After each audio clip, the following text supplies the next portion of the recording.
This is What Now with Trevor Noah. This episode is presented by Whole Foods Market. Eat well for less. Go, bless. How you doing, man? Good to see you. Congratulations, by the way. Thank you very much. What did you win? Very much. Huh? He won an all expenses paid trip Almost the Premier League. to the Upper East Side. Yeah. All expenses paid trip to the Upper East Side. Caller number. What number mayor are you, by the way? They're saying it's 112. No ways. Yeah. Peaches and cream. What? They should sing at your inauguration.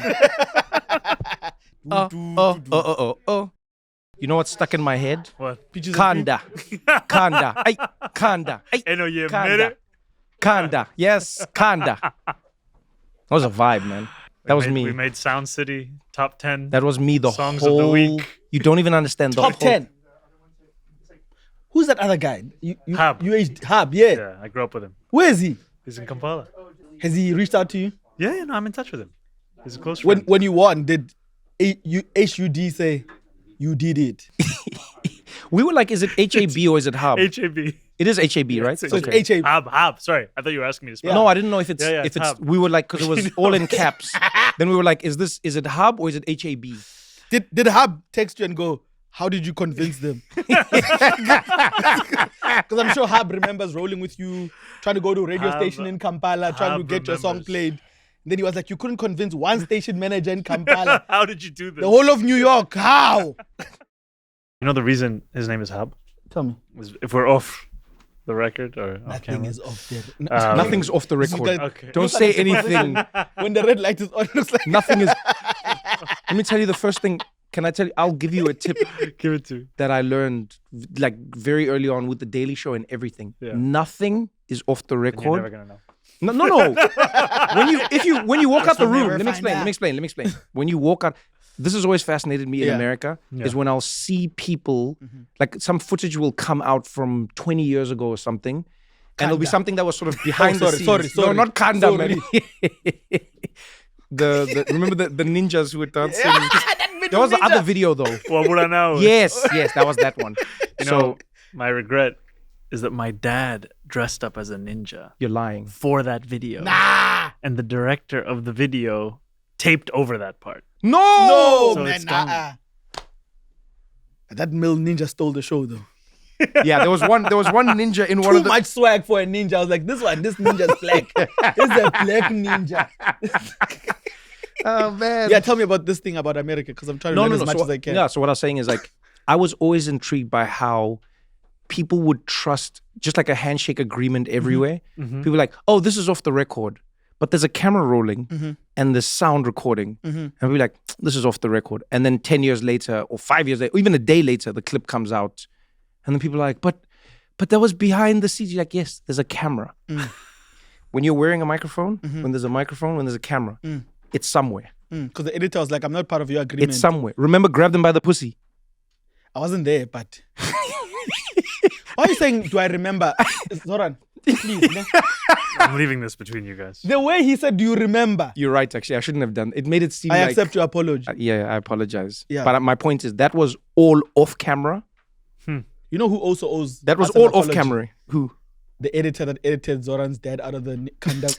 I still can't believe he recorded... But that's how you... Yes. Oh, by the way, this is a special, like, this is... I was like, how do we make this time special with you? And I thought to myself, you've got Zohran Mamdani on the podcast. But I was like, how many tie-ins we have in our lives, right? So, born in Africa.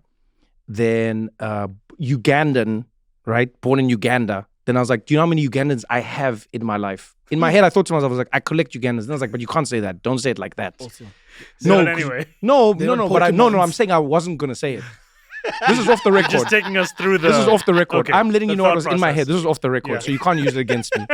So then I was like, I collect Ugandans, and I was like, but you can't say it like that. So you got to be like, I have a lot of you. I don't know how this happened. I have a lot of Ugandan friends in my life, like a lot of Ugandan friends. You say it like it's a... Like It's a what? problem. No. You made it sound like a problem, Zohran. Don't put that on See me. how it feels like Don't put when that on someone me. puts you in a scene You that owe you me are an not apology. I'll take my apology now. Which camera? Not to me. This is not about them. The deposition This one. is straight to me.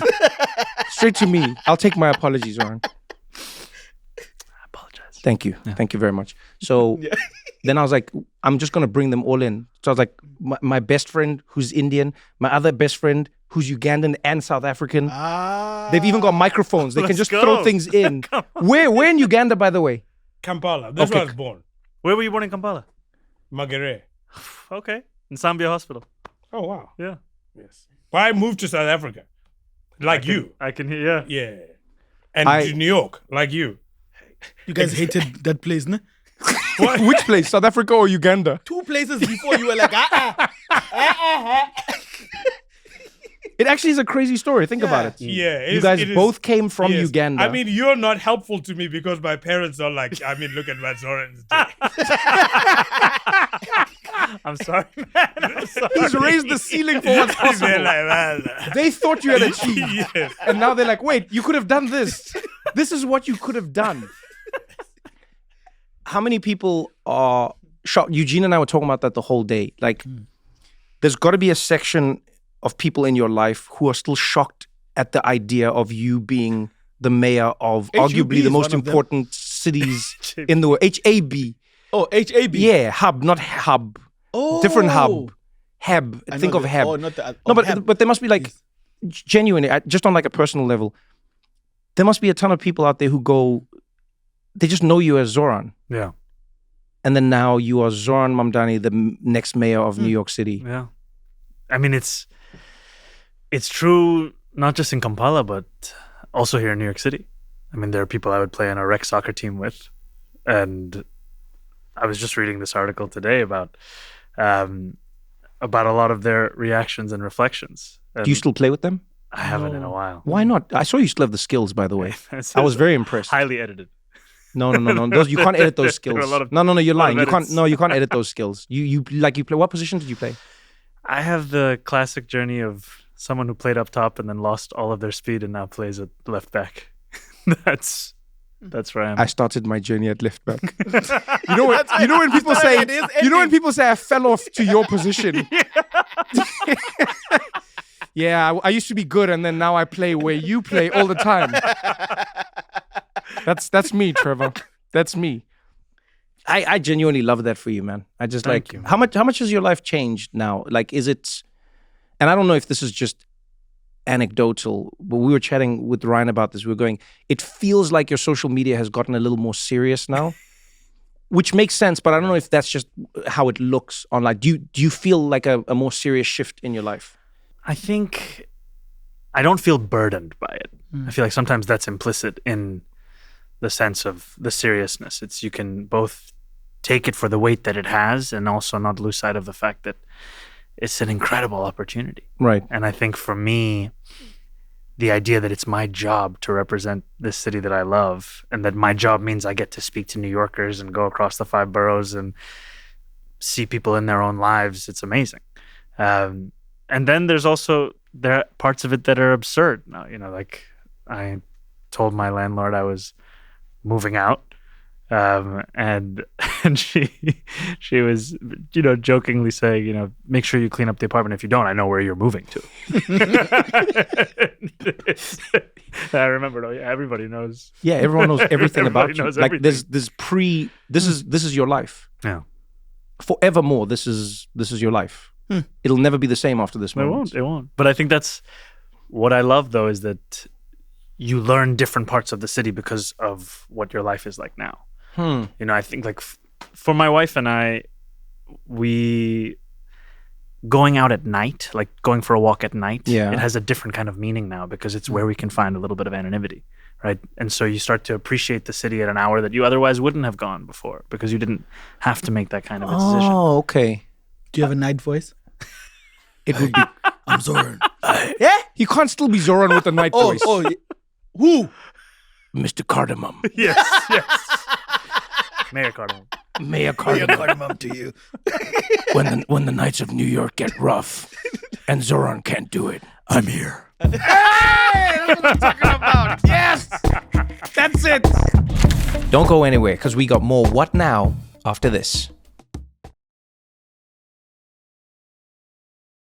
Whole Foods Market makes holiday hosting simple with delicious, prepared dishes, must-have ingredients, and gifts that are just as thoughtful as the food. And look, I'll be honest with you. Every holiday season, I tell myself, this year, Trevor, this year, you're going to cook something. And every year, I absolutely do not. Because the holidays sneak up on you. 1 minute, you're still finishing the Halloween candy. And the next, someone's asking you, so are you going to bring a signature dish? Signature. Guys, I don't even sign my emails. So I've developed a system, a Trevor holiday system. I go to Whole Foods Market, I buy everything, and then I behave like I made it myself. I walk in with confidence. That's the key. Chest out.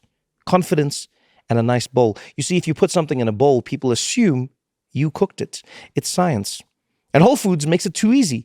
The heat and eat dishes. Whoo, guys. Creamy mashed potatoes, green beans, stuffing, all the classics. All you have to do is warm it up, transfer it into your own dish, and suddenly you're getting compliments like, wow, Trevor, you really brought this year? Yes, I did bring it.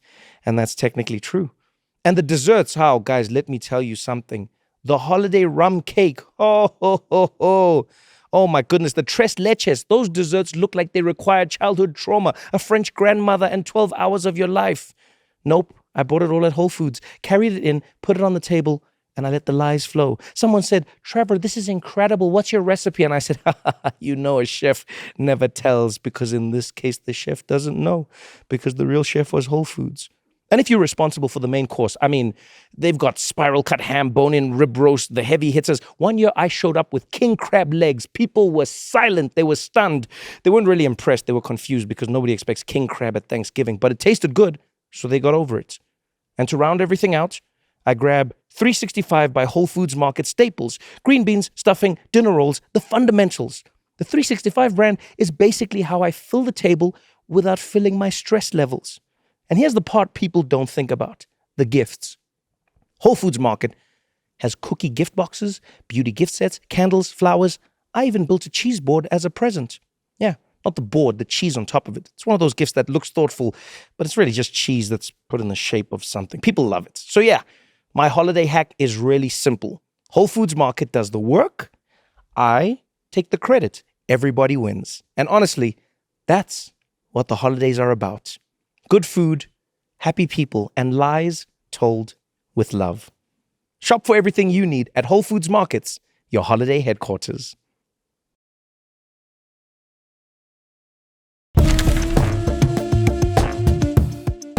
That's what I'm talking about. All right, so I know we don't have a lot of time with you, so I spent a lot of time thinking about this. I was like, you're a very busy person now, and you know, you're doing all these things. And I was trying to think, if somebody was watching this episode, what would they hope to get from the conversation? There were only three things that really stuck out for me, like three larger ideas. One was how you see the future of New York City, how you want to build it, how you want to change it, what you want to improve, what you think the challenges will be, etc. It's like the job part of it. The second part of it is the human being. And the reason I say that is because in everything that I've seen of yours, genuinely, it's either like caricatures of people who hate you or just like pieces about what you want to do, but people sort of don't know you. And I think a lot of people would like to know who the human being is behind some of these ideas. And then the last part is just like random shit that we'll talk about, like, because you're also like a person. You see, like now you did a joke with us.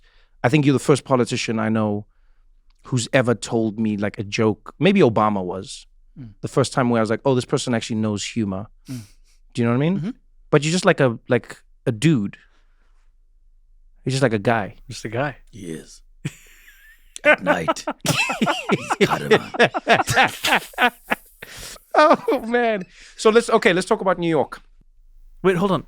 Where are you from? South Africa. We're in South Africa. Born in Pretoria. Okay. But now Does living this in count against Johannesburg. our time, by the way? Sorry. You know I love you, Eugene. Sorry. I just want to know if this counts against our time. Yes, Wait, it does. What did you say? does this count against our No, time? before that. You know I love you, Eugene.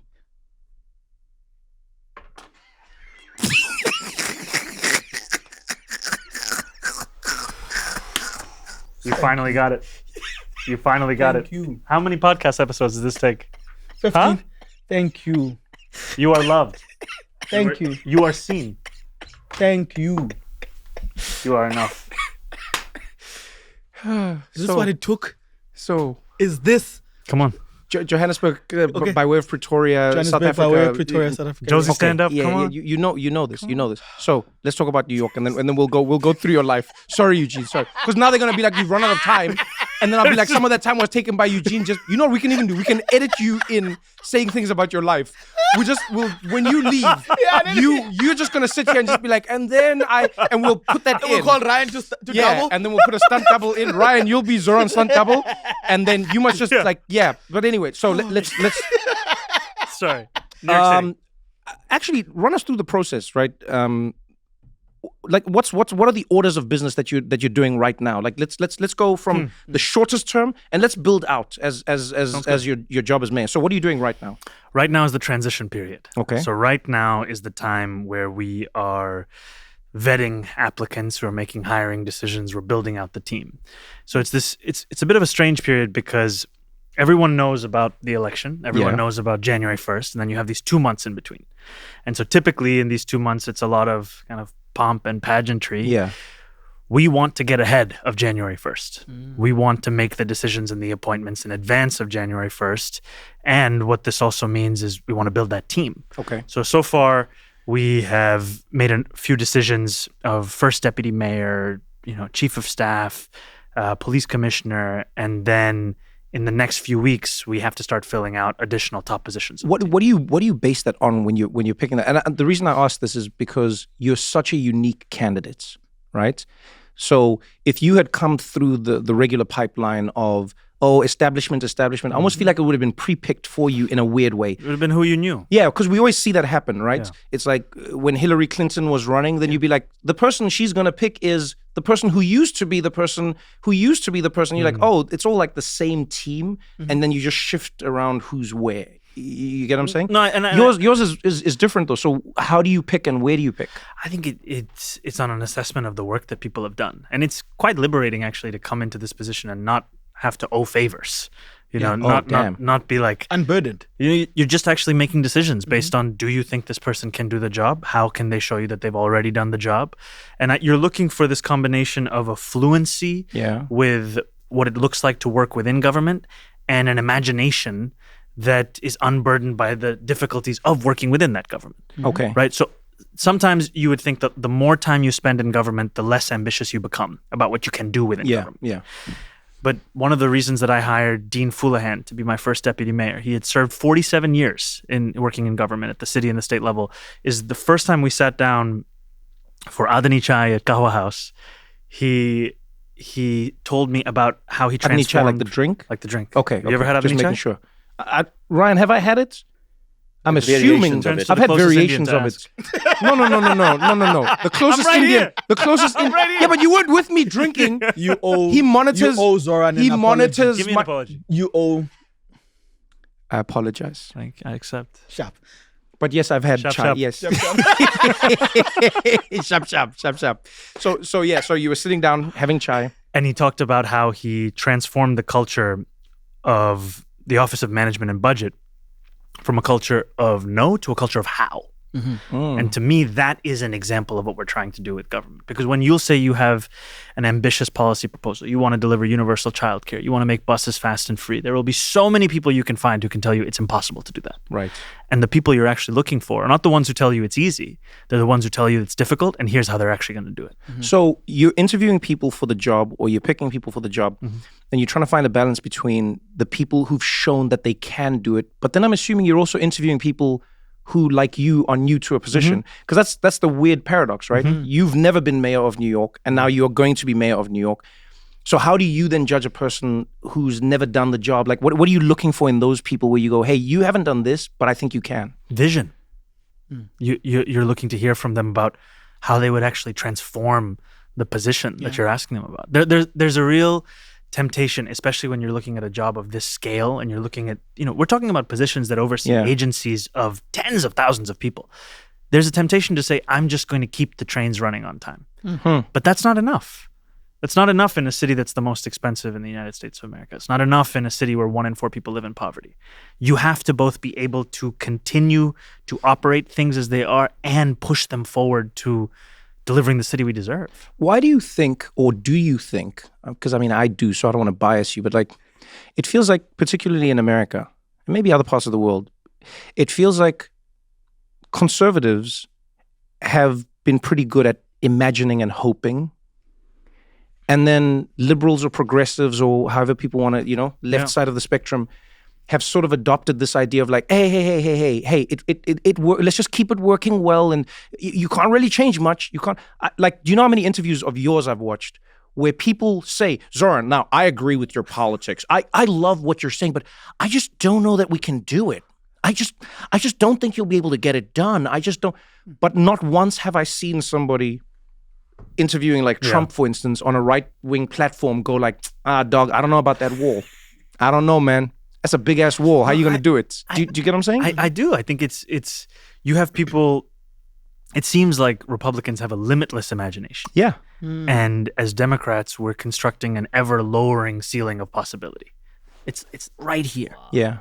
And we are robbing ourselves of ambition and imagination, and we're telling people that their choice is between settling or sacrifice. And neither of these are enough. You have to have an affirmative vision of how life can be better than this, because this life already is suffocating people. I sometimes think it's because of the decline of religion on the left. Tell us more. I'm look, if I'm wrong, I'm wrong. And you'll tell me, Eugene. Wait, if there's one thing I will tell you. Hello. Is when I'm wrong. Am I allowed to speak? Yeah. I like that you say that into a microphone. As if the microphone wasn't placed there for the possibility that you may speak. Am I allowed to speak? You literally look, you know what you look like right now? You look like somebody at those like town halls where they came from the crowd and then they don't know how anything works. Or at Checkers, he's about to make an announcement. But let me say this point and then let me say, so this is the Before thing. you say this point though. Okay. Did you steal this point from me? There's a distinct possibility. Okay, as great. friends. Okay, continue. As friends, I mean, I don't know how you are with your friends, but if my friend has a great idea, It's mine. it becomes a part of my thinking. This point might have come by way of a friendship Tupperware. That's exactly what it is. And when it was open, no one was taking responsibility for what's inside. Preach, Eugene. Preach. Tell people about these relationship Tupperwares. Huh? Instead of focusing on where the Tupperware ends up, you should focus on the fact that your friend took the meal that was inside the And Tupperware. enjoyed it. And shared it. But he may return it with another meal inside. Yeah. That's true. That's true. Inshallah. Many of the ideas that you have came from me. And some of that. Which idea of yours did I know? So, the owner of the idea, to me, the owner of the idea is not important. I think good ideas should live beyond people. But if you think about religion and how, in most parts of the world, religion is declining, but it's declining in areas where people are particularly left-leaning or progressive, or you know what I mean? You see it. I don't think religion is declining. I think faith is declining. Yeah, but the two have been combined for a long time. Yeah, right? absolutely, yeah. And one of the things that like faith requires of you is the ability to believe that this current state that you are in is not the end. There is a possibility that something can be greater. 100%. And even though you cannot see it, you believe that it can happen. It requires literally everything that you just said. Do you know what I mean? Yeah. And I think that I've found over the course of the campaign that it's often in houses of worship where New Yorkers still have that trust. Really? Still have that faith. And it's by and large lost when it comes to politics. I mean, there are so many people who look at politics as irrelevant to their material struggles on a day-to-day basis. And part of that is because of their own experiences of believing in politicians who have not delivered and thinking that the rational decision is to take as much space as you can. How do you find? Just real quick, I just want to know. Like, this is a difficult one. Like with delivery, how do you think the public should judge a politician's delivery or lack thereof? Because some things that people set out to do won't be achieved because that's how life is. You aim for something and you fail, right? And then some are because of regulation or kickbacks or corporations or lobbyists.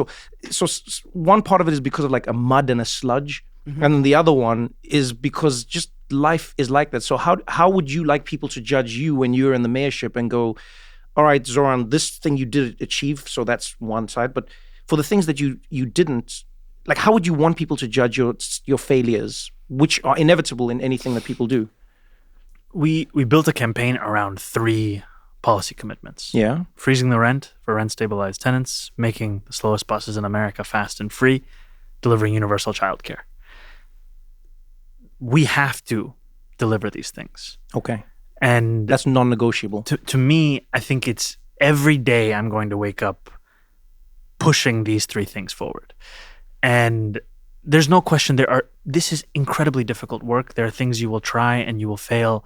I think what frustrates so many is that there are so many things where it looks like someone is not even trying. Yeah.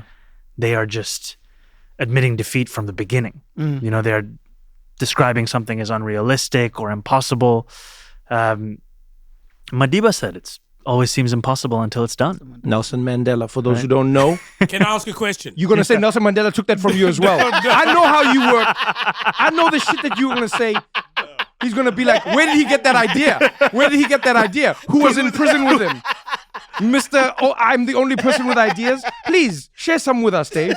Before he says something, I'd like to say it probably wasn't his idea because he's been quiet. When you started speaking, he didn't say anything. The title was my idea. You know when you get those movies that have the same title but it's a different movie? The title was my idea, but Like the one where oh no, never mind. Okay, so now, Mayor-elect Mamdani, do you know your powers? You know, like, because you run for mayor, but at some point there's like, you have powers, certain powers. So do you know them all? Do they give you like a book? These are your actual powers. They don't give you a book. Do you no, I'm saying, you know what I mean? Like, no, I do. I have definitely an awareness of what power this job comes with. I'll give you an example on the three policies I was speaking of. The first one, freezing the rent for rent-stabilized tenants. City of 8.5 million people, about 2.5 million live in housing called rent-stabilized housing. Okay. Right? And what does that mean? Just because I see people conflate stabilized versus... Rent control is a very small proportion. So We're help us talking about understand. What is rent stabilized? What does that mean? Rent stabilized basically applies to half of all tenants in New York City. Okay. And it means that their rent, whether it will increase or stay the same, is determined by a board called the Rent Guidelines Board. Okay. The board is composed of 9 appointees, all of whom are appointed by the mayor. Yes. So we have seen this board freeze the rent in the past. We have seen this board raise the rent like it has under Eric Adams, more than 12%. Wow. So when I talk about freezing the rent, I'm talking about this board composed of mayoral appointees finally giving tenants the relief that they deserve. Okay. So that's, sorry, just to clear that up. So that is like, you know the question, because sometimes when it comes to politics, people will be like, you know, you vote the person in, then later on it's like, no, technically I didn't have that power because, you know that kind of thing. People try to obfuscate what their responsibility is. Yes, and I think exactly. The second and the third points that I brought up of making buses fast and free, delivering universal childcare, these are things that have to be done in partnership with Albany, state government, right? The reason that it was at a core part of my campaign, though, is any mayor with an agenda that is as ambitious as the crisis in front of them will require state partnership. Okay. Because the city is effectively a creature of the state, especially after the 1970s fiscal crisis. So one of the most impressive achievements in city politics in the last few decades was the creation of universal pre-K. That was done by the previous mayor, Mayor de Blasio, who ran on that as part of his agenda, needed Albany to get it done. There were all these articles written about how it was unrealistic. He went up against a governor who was very much opposed to it. And he won the funding for that because of the coalition that he built. Okay. And so my point here is that there are some things you can do directly yourself. There are other things you will have to build the coalition around you to do. But all of these things have to be part and parcel of it, because I can tell you, to my mind, one of the most frustrating things you can tell a New Yorker when they call your district office is, oh, that's not actually my jurisdiction. Yeah. You should call this person, or you should call at that level. Being the mayor of this city comes with immense power, not to say total power at all, but immense power to at least start an agenda and then start to deliver that agenda when you build the coalition you need. That's where I see the possibility in these three things. So, okay, great. This is great. Wait, you know, when you say the thing about the book of power, it makes me think of, like, I think you and I actually had this conversation. We talked about how... Mostly me giving ideas. We talked about how, again, I don't care where good ideas come from. No. You know? My idea is people shouldn't worry about their egos. But we had this conversation Yeah, and about I'm joking, I'm we talked joking. about Trump, and we literally we Yes. joked and we said it feels like Trump was the first person to read that book. Do you know what I mean? Because there's so know many what can things be done. No, because there's so many things where Trump is doing it, and then people are like, "Can a president do that?" And then it's like, "Oh yeah, he can." And you're like, "Wait! We didn't know that you could do all of these things." And I think that's sort of what the question is. Yeah, and I think it's look, we have this transition. We have 4 incredible co-chairs. One of them is Lena Khan, and Lena Khan. Can we get Lena Khan on the show? By the way, she's one of my favorite human beings. No, can I tell you? We'll have a separate I'll pass conversation the about request this. on. I'll tell you why. I Does it hate. take away from our time? Yes. Okay. But it'll add time value. It'll add value. Okay. No, I'll tell you why. Lena Khan, like you see on a wall of like superheroes, the way I hate monopolies, mergers, acquisitions, and you know this as my friends, Orlando Pirates. I don't think that counts. What about the Orlando Pirates? What does that have to Sorry, do? But so thank he you was for that, counting Eugene. things he hates. Mergers, acquisitions, Kaiser Chiefs. Oh man, you broke my brain like Orlando Pirates. Quartas with no Russian. No. Anyway, I'll tell you, she's a hero because I think she taps She's into, amazing. and I think that's maybe why you picked her. Part of it is she taps into the understanding that not everything is happening on the surface the way you think it is. And then you go like, why did that happen? Why did that happen? And then she's like, oh, let me show you where it started. Like she's at the origin story of a lot of these things. And she spoke about that when she first got to her job, she felt like she was experiencing the great forgetting, where she got there and it felt as if so many people working in government had forgotten the tools they had at their disposal. you see, that's what I'm and, talking and about. Nailed it. And I think there is a need for imagination for the new kinds of policies and proposals you put forward, and also an ambition to use your existing set of tools to actually transform people's lives. Don't go anywhere because we got more What Now after this.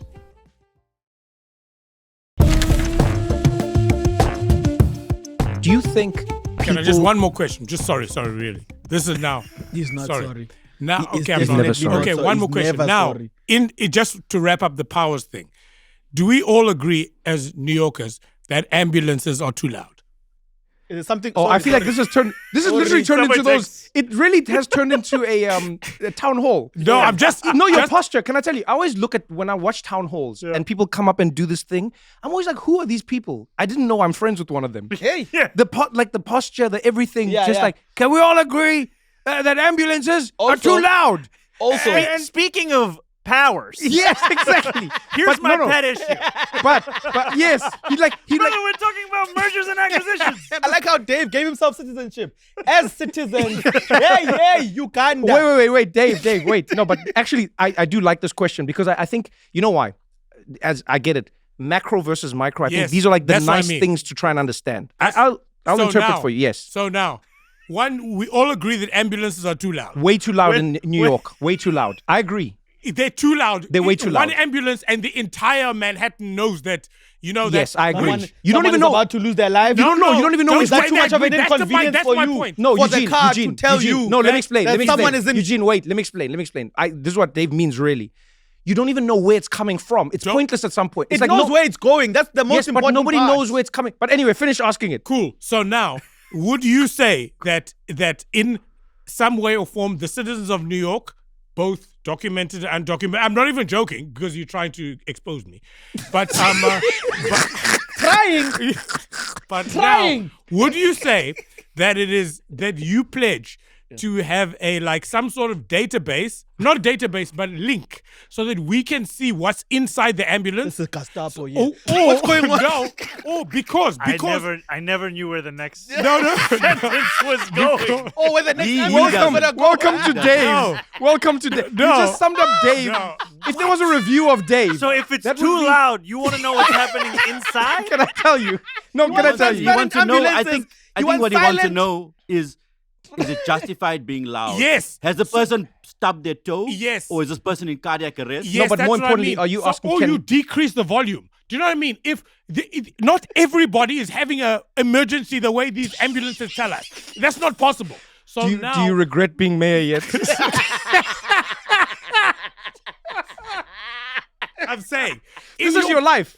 You know this is your life, right? In your book of powers. You're going to be my having life anyway. You're going to be having dinner. You're going to be having dinner and this guy's I coming know up. too many guys like this anyway. No. Now I'm the mayor. I still know this guy. No, because he has these big ideas. That's what I'm saying. In your book, I'm sure you can say that and most people will agree. Most people will no, because we all agree at some point we're gonna need an ambulance. Small injury, small siren. So small siren, big injury, big siren. Now on a real though, can you like are those the kinds of things that you actually can do unilaterally, or do you need to like? Is there a board? Is there? I think there's on this question. Yeah, I mean it. I mean, I know it sounds crazy. No idea. Okay. What about so you things don't like, know what's in the book. I am not going to sit here. So you don't know what's in the book.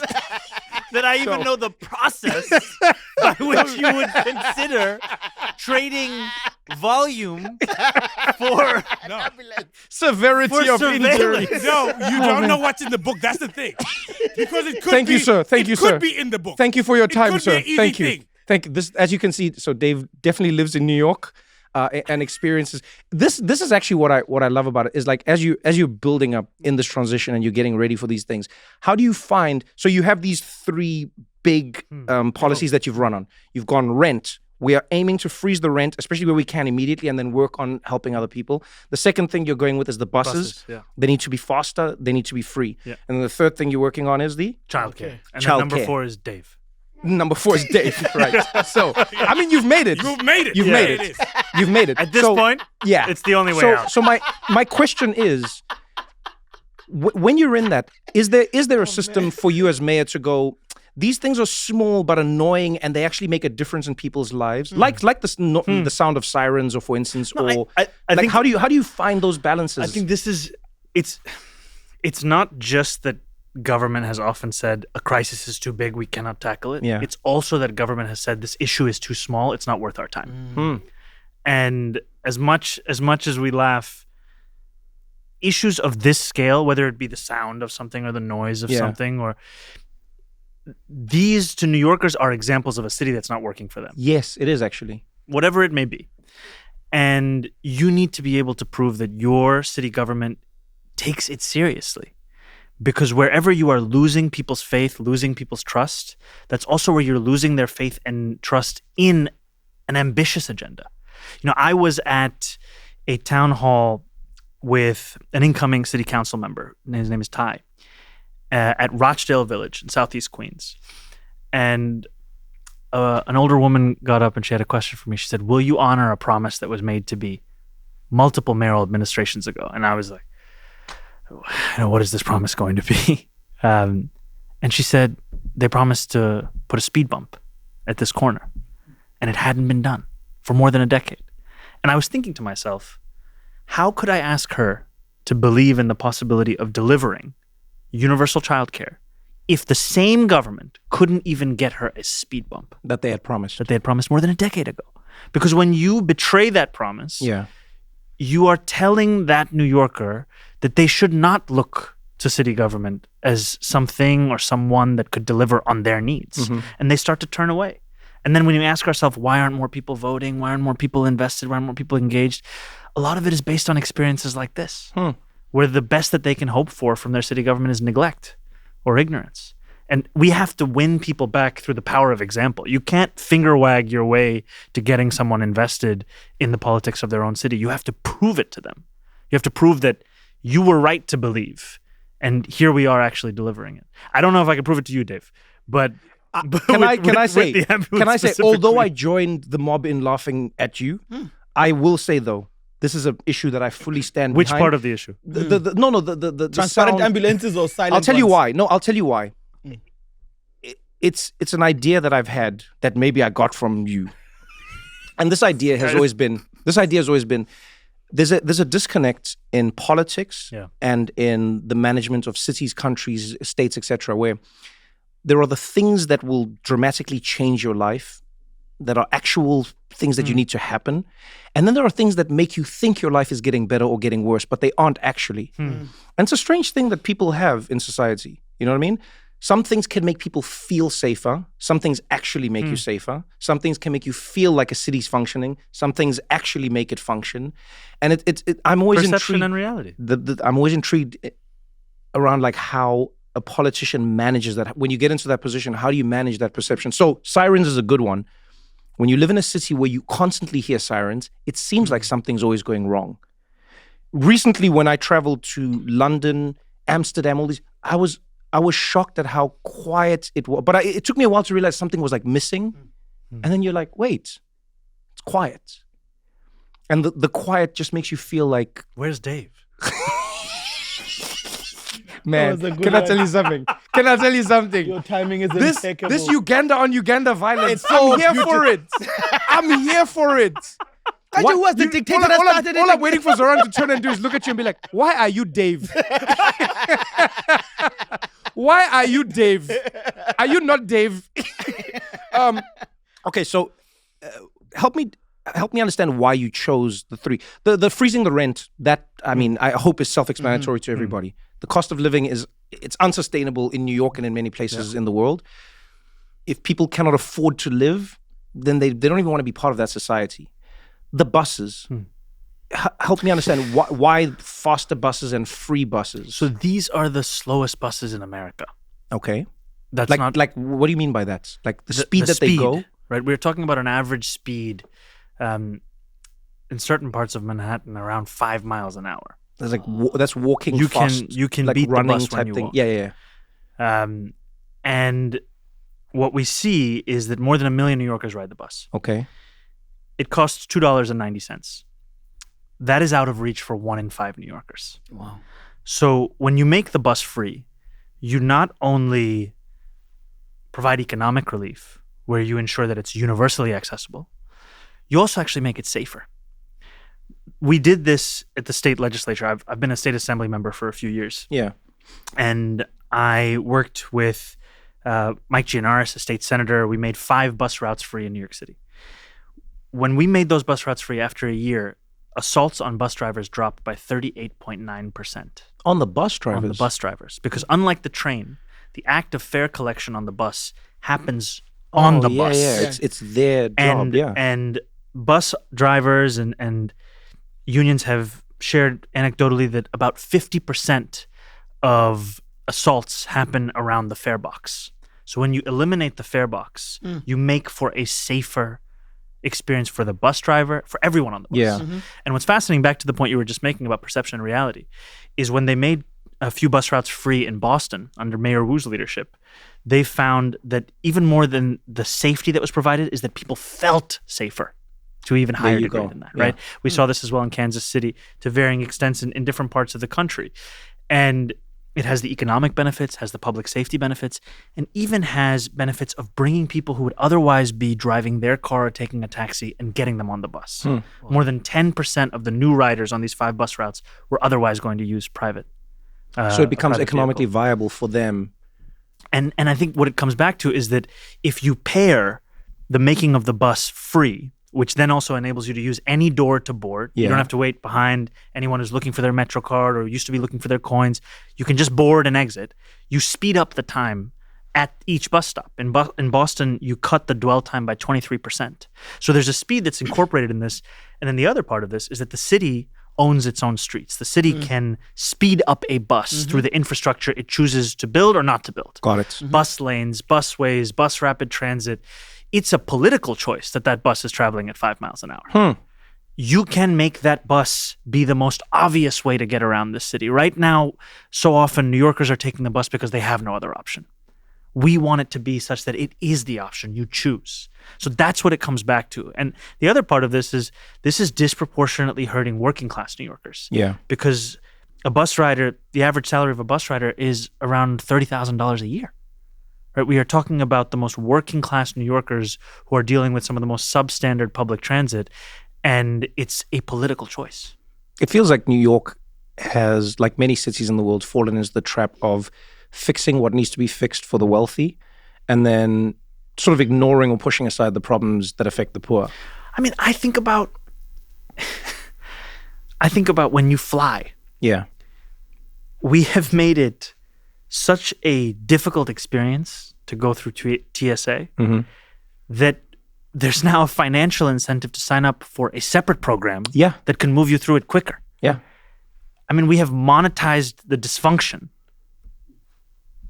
of flying. Do you think that's by design, though?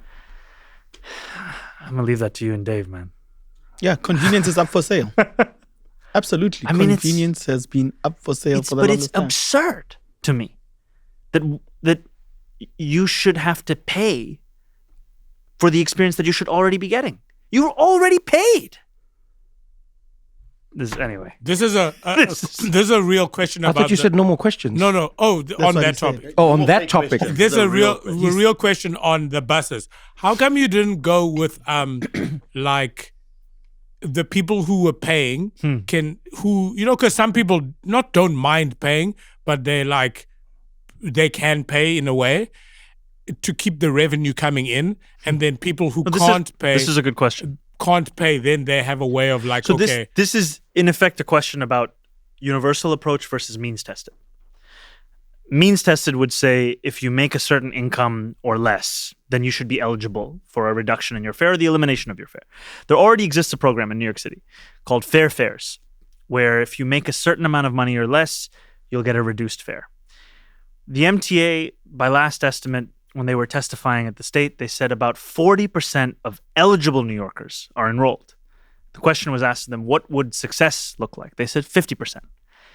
So success looks like leaving 50% of your eligible population out of your program. And so whenever you create a means-tested program, you are comfortable to some level with saying goodbye to people who would be eligible for it because you know the hurdles of creating a bureaucratic system of proving eligibility, of applying, of receiving, and then of using. Versus if you make something free at point of use, you capture the entirety of everyone you're looking to serve. And this is the difference, is that the safety of that bus, the efficacy of how it is moving, the question of the doors, all of this is tied to the elimination of fare at once. And when we made those 5 bus routes free, we found the most significant increase in riders was among New Yorkers making $28,000 a year or less. They're already eligible for fair fares. But less than 20% of them were enrolled in that program. So that to me is, if you are serious about reaching everyone, then here's how you do it. You know what it's similar to, funny enough? It's similar to what I feel like they're doing with voting in America, right? They are systematically making it harder and harder for people to vote, but basing it, like the premise is, no, it's super easy to vote. All you have to do is... Show up.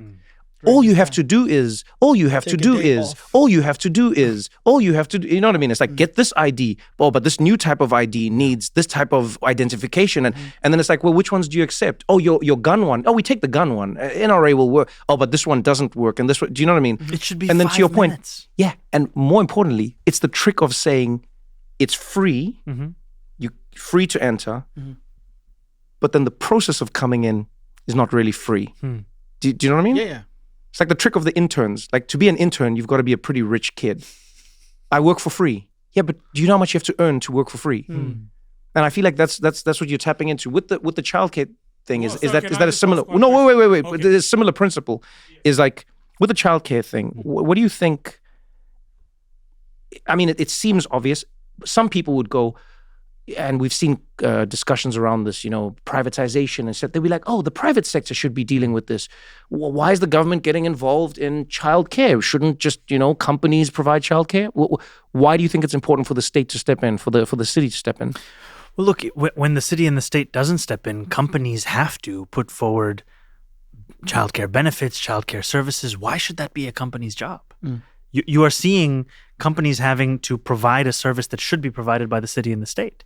I mean, quite literally, you have companies that have childcare on site. You have companies that are giving annual stipends for, paying towards childcare.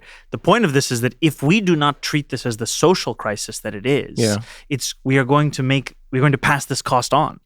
And this is actually a cost that we should be bearing at a city and a state level. And the average cost of childcare in New York City for one child is $22,500. But that's close to what you just said. The average earning was for. I mean, that's insane. It is cheaper to send that same child 18 years later to the City University of New York than it is to find childcare for them. That's how expensive it is. And we often talk about delivering universal childcare in the language of how much it will cost and how difficult it will be, as if it doesn't already cost this city and state an immense amount today. In 2022, we lost $23 billion in economic activity because of the absence of universal childcare. Explain how. Because you had people leaving this city, leaving this state. After housing, the number one thing driving people out of this city, childcare. Wow. They're going anywhere they can find childcare for cheaper. And it's not just people whose kids they can't get childcare for. It's also childcare workers who cannot live off of the average salary at a home-based setting of $10 an hour. Yeah. People cannot live off of that. And we keep asking ourselves, why is it so hard to raise a family in the city? It's like, look at the cost. Yeah. I was sitting on the M57, the slowest bus in Manhattan, a few months ago, and a city worker was seated behind me. She started speaking to me about how she had 2 kids. The only reason she could make it work here was because her 84-year-old grandmother would take care of those kids every single day. Yeah. And she told me that when her 84-year-old grandmother has to go to the doctor or she feels sick, the only option this mother has is that she has to take a sick day from work because she can't afford childcare. We are pushing people out of the city. And frankly, people are feeling it when they're making $40K a year. They're feeling it when they're making $100K. They're feeling it $200K because $22,500 is an immense amount of money after tax. And we could be providing this. Question. So this is a real question. Based on we're going to run out of time. No, this is your last real question. question. Choose your last question well. Yes. Based on childcare, what is this going to look like practically? Do you know what I mean? What does it mean? Zohran's going to come look after your child. No, man, come on. You see, you're now wasting my time. What is it? There's never a waste of time when a joke is in. Can we all agree? Never. Thank you, Eugene. Never. Jokes are never a waste of time. In fact, never. Anyway, but do you know what is it? What does it That's look a like great question, by the way. Practically, you will see a system that is building on the infrastructure we already have. And what that means is it's going to be something built out that includes both center-based care and home-based care, right? There are many New Yorkers who feel more comfortable sending their child to a neighbor who is providing childcare for a few children on that block. There are other New Yorkers who prefer sending their child to a childcare center.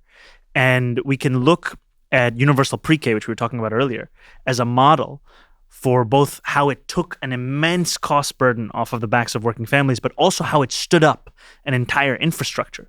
Because this is the thing that's also missing in so much of city government is a sense of urgency, of actually being able to scale something up. And that, to me, the commitment we've made, delivering childcare for New Yorkers from ages 5 down to 6 weeks of age. And so what we have right now is we have universal pre-K. We have 3K in New York City, but it is broken. The first order of business is to fix 3K. And then we look at 2K, we look at 1K, we look at delivering childcare for children right now that if their parents don't have the money or they don't have a family member, we see that those parents often leave. I mean, 80% of New Yorkers with children under 5 cannot afford childcare in this city. 80%. 80%. I find myself wondering about labels a lot and how they limit our ability to think. You know, because your name, synonymous, socialist, and then people who are trying to be disparaging, communist, but you see it a lot. Oh, this social, he's trying to turn America into, this guy doesn't like. And yet every time I hear you speak, you talk about how much money the thing will generate for businesses, for people themselves. Do you, when you think of how people process the label of socialism or the idea behind it, do you think they themselves have an understanding of what it actually means versus what they've been told it means? Do you get what I'm saying? Yeah, I think as a Muslim socialist, I'm familiar with bad PR. it's good old MS. Those damn MSs.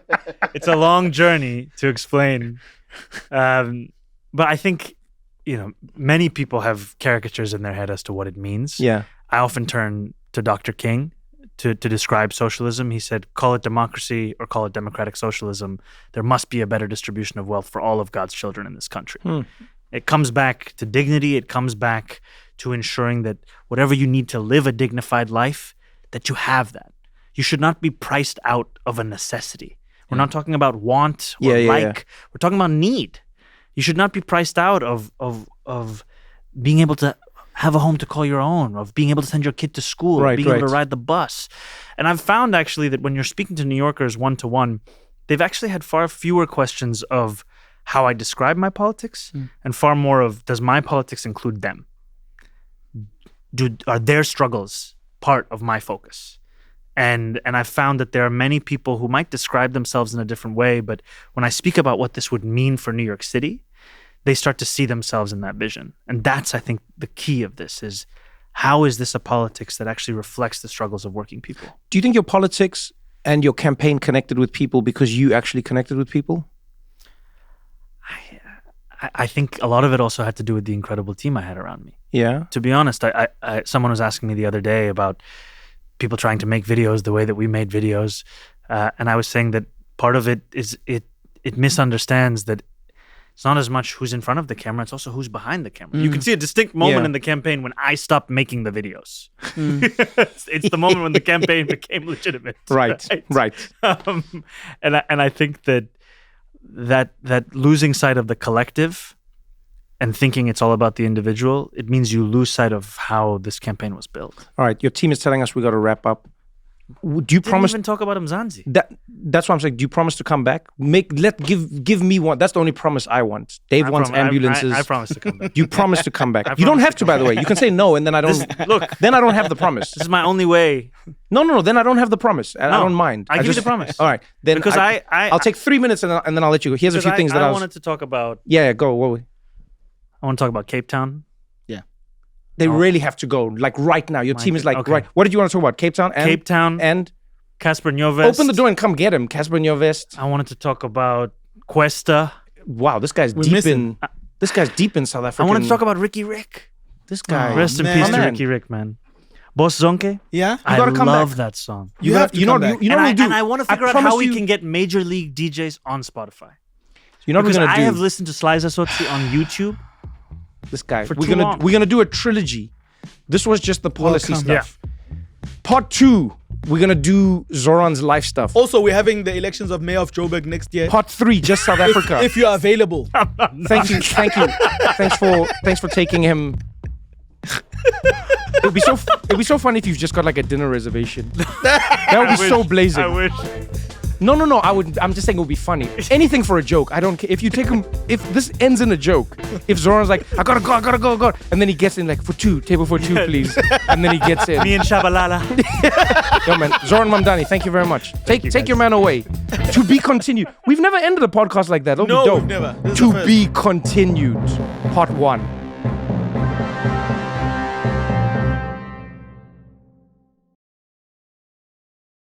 This episode is presented by Whole Foods Market. Whole Foods Market has everything you need for the holidays, whether you're a guest or hosting the big dinner. Whole Foods Market has convenient and cost-friendly finds that'll delight everyone at your table, plus great gift ideas, all of which follow the Whole Foods Market's strict ingredient standards. Shop for everything you need at Whole Foods Market, your holiday headquarters.